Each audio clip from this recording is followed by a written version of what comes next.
Australian warships, to hold naval drills with UK strike group, in signal to China.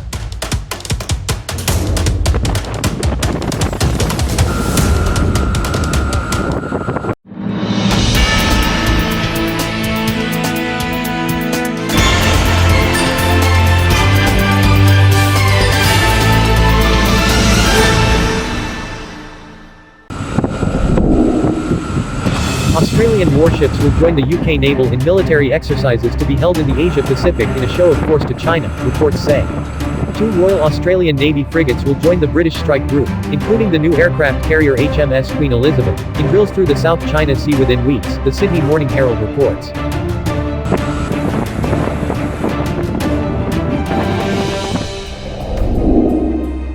Minister Scott Morrison discussed closer defense security ties in the region during his meeting with US President Joe Biden and UK Prime Minister Boris Johnson at the G7 summit in England on the weekend.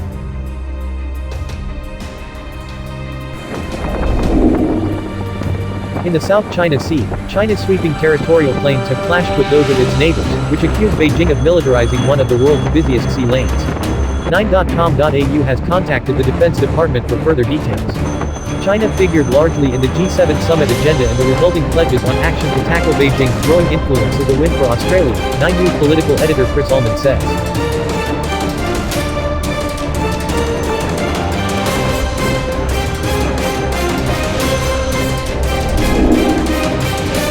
Mr. Morrison, who attended the G7 summit in the UK, has been pushing for tougher measures against what the federal government says are Chinese trade threats. Last time around China wasn't mentioned, this time it gets 4 mentions in the final statement by the G7, he told Today. It talks about the origins and transparency around COVID-19, it talks about unfair trade practices and human rights abuses in Xinjiang and Hong Kong, and talks about freedom in the Indo-Pacific and concerns over the East China and South China Seas, all language Australia's been using for a long time.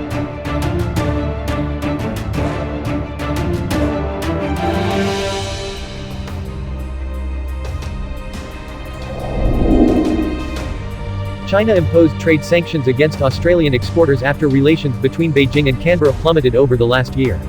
Exports including coal, barley, beef, lobster and timber were hit with tariffs and other punitive measures. In its final communique, the G7 group said it would consult on collective approaches to challenging non-market policies and practices which undermine the fair and transparent operation of the global economy.